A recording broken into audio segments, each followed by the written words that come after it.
Yo les boys, bienvenue à tous dans l'épisode 54 de la série Saviez-vous que, j'espère que vous allez bien les amis, pour ma part je me porte plutôt bien. Tout d'abord, avant que l'épisode 54 commence, j'aimerais vous remercier énormément pour votre participation envers le précédent épisode. Dans l'exactitude, il a plus de 900 000 vues et a dépassé la barre des 70 000 likes. 70 000 putains de likes, est-ce que vous vous rendez compte? Et tout ça en seulement 3 semaines. C'est juste incroyable. Là les gars, vous m'avez vraiment prouvé que vous aimez cette série et que vous ne voulez surtout pas qu'elle s'arrête un jour. Toute ma gratitude envers vous. Merci beaucoup les gars. Maintenant, on n'a plus qu'à essayer de battre ce record de likes. Ça risque d'être difficile, même très difficile. Mais bon, puisqu'on a réussi une fois, je me dis qu'on peut faire encore mieux la deuxième fois. Donc n'hésitez vraiment pas à laisser un petit like. Merci beaucoup. Bon, maintenant on est parti pour l'épisode 54 de la série Saviez-vous que? Let's go! Saviez-vous que si l'on compare la taille du cerveau de l'éléphant à sa masse corporelle, il est alors le mammifère ayant le plus petit cerveau, alors que la souris a celui qui a le plus grand. Saviez-vous que le serpent le plus petit au monde se nomme Tetrachelostoma carlae? Waouh! C'est quoi ce blaze? Ce serpent a une longueur moyenne de seulement 10 cm. Son espèce se trouve généralement sur l'île des Caraïbes. Il est tellement petit qu'il peut facilement se reposer sur une pièce de monnaie. Saviez-vous que, selon moi, ce sont les scientifiques et les surdoués qui devraient avoir le pouvoir et non les politiciens? Car ce sont tout simplement les personnes qui ont l'intelligence et le savoir nécessaires pour diriger un peuple. Ça me paraît tout simplement logique de confier les tâches les plus importantes aux personnes qui ont le plus de savoir. Ça s'appelle du bon sens. Et d'ailleurs, même Eddie Malou, l'un des hommes les moins pris au sérieux sur YouTube, l'avait lui-même dit.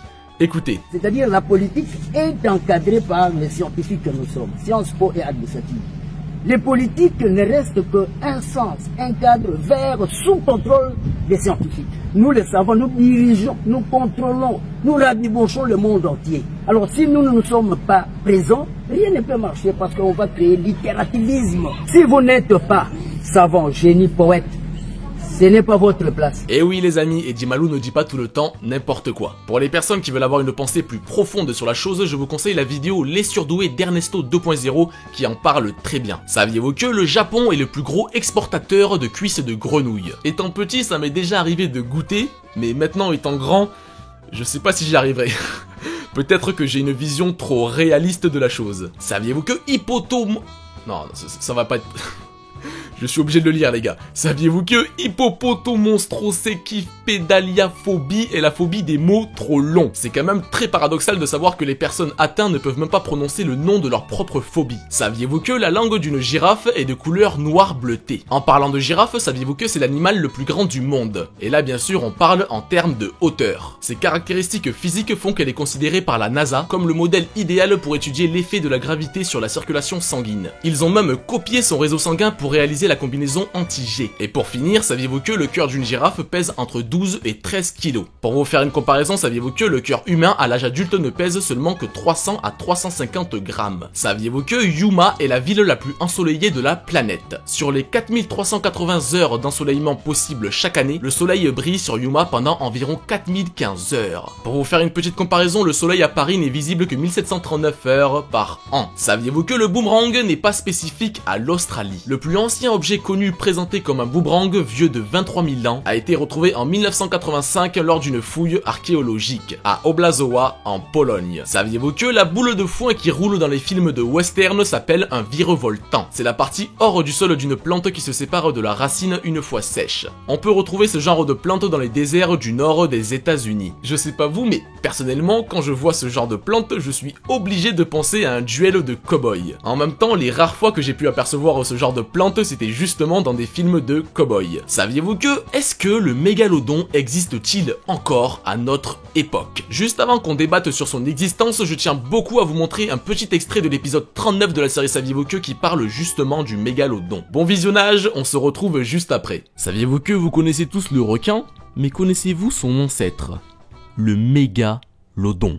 Vous avez sans doute tous déjà entendu parler au moins une seule fois de ce monstre des océans, que ce soit dans un film, un conte, ou même une histoire. Pour ma part, je pensais que c'était une légende, un peu comme le Kraken, mais pourtant son existence a bien été prouvée. Le mégalodon a existé. Pour que vous sachiez à peu près sa taille, voici une photo qui montre en bleu la taille d'un humain, en vert celle d'un requin blanc et en violet celle d'un requin baleine. Et pour finir, en rouge et en gris, la taille d'un mégalodon. Vous vous rendez compte, il pouvait mesurer jusqu'à 28 mètres. C'est incroyablement flippant. Maintenant que vous en savez plus sur le mégalodon, on peut commencer. Déjà, dans l'exactitude, il n'y a aucune preuve, j'ai bien dit aucune, qui prouve que le mégalodon existe encore. Mais ce qui est intéressant, c'est qu'il n'y a aussi aucune preuve montrant que l'espèce a totalement disparu. L'espèce pourrait très bien être toujours présente, mais sans qu'on la voie. Et je tiens aussi à rappeler que ça arrive encore de nos jours de retrouver des espèces qu'on pensait totalement éteintes. Pour finir, personne ne peut affirmer avec certitude que le mégalodon n'existe plus. Et pour vous donner un petit espoir, je tiens à vous rappeler qu'il nous reste encore une énormissime partie de nos océans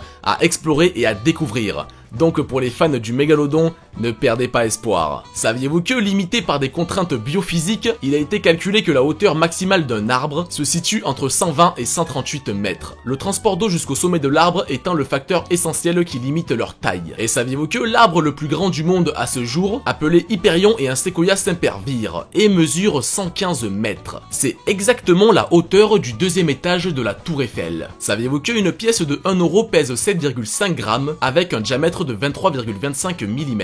Dans à peine 5 secondes, vous aurez déjà oublié ce saviez-vous que, car en réalité, il est tout simplement inutile. Saviez-vous que Léoraptor est un des plus anciens dinosaures connus? Avec une longueur de 1 mètre et haut de seulement 40 cm, son poids ne dépassait même pas 10 kg. Il vivait pendant le Trias supérieur, soit il y a environ 230 millions d'années. Saviez-vous que, d'après les estimations, la population mondiale a atteint son premier milliard en 1804. Grâce au progrès de la médecine, elle a atteint 2 milliards en 1927. 3 milliards en 1959, 4 milliards en 1974, 5 en 1987, 6 en 1999 et pour finir 7 en 2011. En y pensant, on commence à être vraiment beaucoup trop nombreux. J'ai bien peur qu'un jour la nature n'a plus les ressources nécessaires pour nous satisfaire. Saviez-vous que la luminosité va croître de 10% au cours des 1,1 milliard d'années à venir? Car le futur de la Terre est très lié à celui du Soleil. Du fait de l'accumulation d'hélium dans le cœur du Soleil, la luminosité de l'étoile augmentera lentement à l'échelle des temps géologiques. Et saviez-vous que dans 1 milliard à 1,7 milliard d'années, la température sera si élevée que les océans s'évaporeront?